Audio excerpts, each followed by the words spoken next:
Hello everyone, কেমন আছো তোমরা সবাই? আশা করছি সবাই ভালো আছো, আমরাও কিন্তু ভালো আছি। সকাল সকাল ভিডিওটা শুরু করছি। আর দেখতে পাচ্ছ মেয়ে কিন্তু এখনও ঘুম থেকে ওঠেনি, কম্বল গায়ে দিয়ে ঘুমোচ্ছে। ও আজকে স্কুলে যাবে, আর ছোটো মেয়ে কিন্তু আজকে স্কুলে যায়নি। কারণ হচ্ছে ওর ড্রেসটা কিন্তু ছোট হয়ে গেছে, তারপরে নতুন করে স্কুলে বলার পরে আবার বানাতে দেওয়া হয়েছে, আর সেই ড্রেসটাই কিন্তু আজকে আনতে যাচ্ছি। তা না হলে আবার আগামীকাল স্কুলে যেতে পারবে না। তো সেই জন্য কিন্তু আমরা দুজন মিলে স্কুলে চলে যাচ্ছি মেয়ের ড্রেসটা হয়েছে কি না জানার জন্য। ফোন করেও জানতে পারতাম, তো একটু দরকারও ছিল, সেই কারণে কিন্তু স্কুলেই গেছি। আর যেহেতু ড্রেসটা আনতেই হবে, যদিও হয়ে যায় তাহলে তো আমাকে নিয়ে আসতেই হবে, না হলে মেয়ে স্কুলে যেতে পারছে না।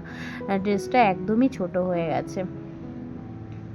তো স্কুল থেকে তো চলে এসেছি, আর তারপরে দেখো বড় মেয়ে রেডি হয়ে ওই যে বেরিয়ে যাচ্ছে, ও আজকে স্কুলে যাবে। আর রেনকোট একবারে পরেই যাচ্ছে। বৃষ্টি নেই এখন, তবে কিন্তু মেঘলা ওয়েদার, যখন তখন বৃষ্টি মানে আসতে পারে। আর তার মধ্যে হচ্ছে রেনকোটটা পরা থাকলে কি হবে, আবার রাস্তায় দাঁড়াতে হবে না। হট করে যদি ভিজে যায় তাহলে কিন্তু সেই ড্রেস পরে আর ক্লাস করতে পারবে না। সেই কারণে কিন্তু ওদের দুজনকেই আমি বলেছি যে ড্রেস মানে রেনকোটটা পরে যাওয়ার জন্য। তো সেই জন্য রেনকোটটা পরে যাচ্ছে। আর দেখতে পাচ্ছ কি মেঘলা ওয়েদার, এখন কিন্তু 10:30 বাজে। আর এই যে ছোটো মেয়েকে কিন্তু এখন খাইয়ে দিচ্ছি। বড় মেয়েকে তো খাইয়ে দাইয়ে টিফিন দিয়ে পাঠিয়ে দিলাম, আর ছোটো মেয়েকে এখন খাওয়াচ্ছি। ও যেহেতু স্কুলে যায়নি সেই জন্য কিন্তু আজকে অনেকটা দেরি করে উঠেছে, আর স্কুল না গেলে একটু দেরি করেই ঘুম থেকে ওঠে। তারপরে দেখো আজকে মুদিখানা বাজার নিয়ে এসেছে, মেয়েকে স্কুলে দিয়ে আবার বাড়ি এসেছে, মুদিখানার বাজার নিয়ে এসেছে। তো এই যে যেখানে যেটা রাখার সেখানে সেটা রেখে দিচ্ছি। আর এই যে সব মুড়ি বিস্কুট নিয়ে এসেছে। আর এই যে চা অসময় দেখতে পাচ্ছ বিস্কিট, আমাদের ছাদের দরজাটা ভেঙে গেছে, আর সেটা ঝড়ের কারণে ভেঙেছে। এর আগে অনেক দিন আগে যে ঝড়টা হয়েছিল সেই ঝড়েই কিন্তু ভেঙে গেছিলো। তো সেই জন্য কাকু আর কি কাজ করছে, মানে দরজাটা লাগাচ্ছে নতুন করে। তো সেই জন্য সেই কাকুকে একটু চা দিয়ে দিলাম। আর আজকে নিয়ে এসেছে চিকেন। তো চিকেনে তো আমাদের বাড়িতে আলু হবেই, কারণ চিকেনের সাথে আলু খেতে আমাদের বাড়িতে সবাই ভালোবাসে। সেই জন্য আলু দিয়েই চিকেন করা হয়। আর এমনি দিন যখন রাত্রিবেলার দিকে করা হয় তখন কিন্তু মাঝে মাঝে আবার মানে কষাও করা হয়, মানে আলু ছাড়া। আর যেহেতু এটা দুপুরের ব্যাপার রয়েছে, তো সেই জন্য কিন্তু আলু লাগবেই।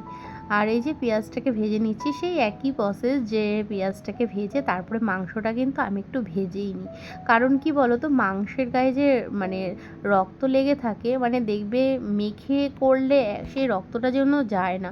আর আমার ভীষণ ঘেন্না লাগে, সেই জন্য মাংসটা সুন্দর করে একটু ভাজা ভাজা করে নিয়ে তারপরে কিন্তু আমি আর কি মশলা যা দেওয়ার সেটা দিই। তো এই যে মাংস কিন্তু কষানো হয়ে গেছে। আর আমার একটা খারাপ অভ্যেস বলতে পারো, যে ফাইনাল লুক কিন্তু দেখাতে ভুলে যাই, আর মাঝে মাঝে ক্যামেরা অন করতেও ভুলে যাই। অতটা এখনও অভ্যেস হয়ে ওঠেনি বলতে পারো। একদম বিকেলবেলা একটু রেডি হয়ে নিয়েছি, আর যাচ্ছি মেয়েকে ডক্টর দেখাতে। চারিদিকে জামা কাপড় দেখতেই পাচ্ছ, কিছু করার নেই, টানা 1 মাস 1.5 মাস ধরে বৃষ্টি চলছে, কি করা যাবে। তো এই যে মেয়েকে নিয়ে ডক্টর দেখিয়ে তারপরে কিন্তু চলে আসলাম। আর মেয়েকে স্কিনের ডাক্তার দেখাতে হয়েছে, তো একটু প্রবলেম হয়েছে, তো সেই কারণে তারপরে চলে এসেছি ডক্টর দেখিয়ে মেয়েদের নিয়ে দোকানে। আর আমি একটু যাব বাসনের দোকানে, কিছু জিনিস নেওয়ার আছে। কি কি নিচ্ছি না নিচ্ছি সবটাই তোমাদের সাথে শেয়ার করবো। আর সবই সংসারের জিনিস। স্টিলের দোকান বা বাসনের দোকান মানেই তো সেই নিজের ঘরের আর কি রান্নাবান্নার বাসন, সংসারের বাসন, এই তো।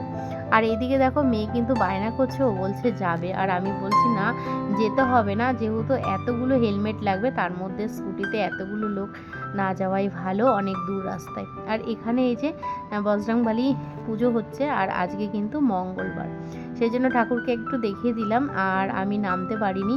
আর আকাশে দেখো মেঘ কিন্তু রয়েছে, তবে কি বলো তো, রাতের দিকে কিন্তু বৃষ্টিটা হয়নি। আর এই যে ও মেয়েদেরকে দোকানে রেখে তারপরে কিন্তু আমরা দুইজন যাচ্ছি বাসনের দোকানে। এই দেখো গোপু সোনা দেখিয়ে দিলাম, কত গোপু সোনা, কিন্তু দেখে তো ভীষণ ভালো লাগে, মনে হয় যেন বাড়িতেও নিয়ে আসি। কিন্তু সেবা যত্ন যদি না করতে পারি, নিজের উপরে কিন্তু একদমই ব্যালেন্স নেই। এমনিতেই আমাদের বাড়ির মাকে আমি সময় মতন পুজো দিতে পারি না, তাতেই কত আমার আফসোস। আর গোপু সোনাকে তো দিতেই হবে, তো সেই জন্য কিন্তু গোপু সোনাকে নিয়ে আসি না। যাই হোক, যাকে পারবো না সেবা যত্ন করতে তাকে দূর থেকে ভালোবাসাই শ্রেয়। আর এখানে এই যে বাসনের কিছু জিনিসপত্র নিয়ে নিয়েছি, আর একটা কড়াই নিয়েছি, তারপরে আরও অনেক কিছু নিয়েছি। তো সেগুলো সব কিছুই আর তোমাদের সাথে শেয়ার করা হয়নি। আর এই দেখো স্পেশাল যেটা, সেটা হচ্ছে চামচ। এই চামচটা কিন্তু আমি নিয়েছি, খুব সুন্দর দেখতে। তো টুকিটাকি জিনিসপত্র নিয়ে তারপরে কিন্তু আবার দোকানের দিকে যাচ্ছি। তারপরে কিন্তু একসাথেই আর কি বাড়ি যাব, দোকান বন্ধ করে ঠরে তারপরে বাড়ি যাব। তো এই আর কি।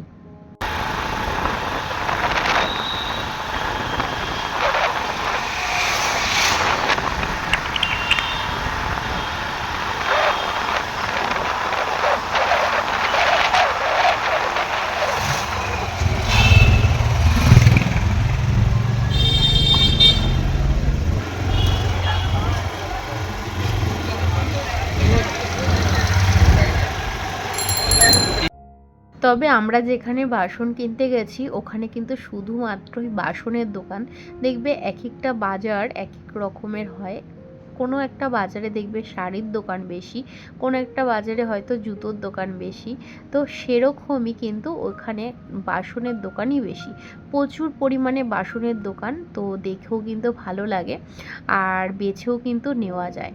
তো সেখানে কিন্তু আজকে মঙ্গলবার যেহেতু দোকান কিন্তু অনেক দোকান বন্ধ ছিল। ওখানে হচ্ছে এক এক মঙ্গলবারে এক একজনের বন্ধ থাকে। তারপরে চলে এসি ফাস্টফুডের দোকানে, আর এখানে মোমো খেয়ে নিয়েছিলাম। আর এই যে মেয়েও মোমো খাবে, আর আমি ওর থেকে 1-2 পিস খেয়েছি, এই আর কি। আর এদিকে বর নিয়ে আসছে চাউমিন। তো আমি একটু চাউমিন নেব আর কি, মেয়ের কাছ থেকে একবার আর বরের কাছ থেকে একবার খেয়ে নিয়েছি। তারপরে একদম চলে এসেছিলাম দোকানে, আর এখন তো দোকান বন্ধের টাইম। তো ওই যে বাবুদা সব মালপত্র গুছাচ্ছে। তো মালপত্র গুছানো হয়ে গেলে দোকান বন্ধ করে তারপরে কিন্তু বাড়ি, তারপরে খাওয়া দাওয়া, তারপরে ঘুম, এই আর কি। তো চলো ভিডিওটা দেখতে থাকো। তো চলো আজকের ভিডিওটা এই পর্যন্ত। যদি ভিডিও ভালো লাগে তাহলে অবশ্যই একটা লাইক, কমেন্ট, শেয়ার, সাবস্ক্রাইব করো, পাশে থেকো। দেখা হচ্ছে নেক্সট ভিডিওতে, নতুন একটা দিনে নতুন একটা ভিডিওর সাথে আবার দেখা হবে। তো চলো টাটা, এখন ঘুমিয়ে পড়বো, বিছানা রেডি হয়ে গেছে।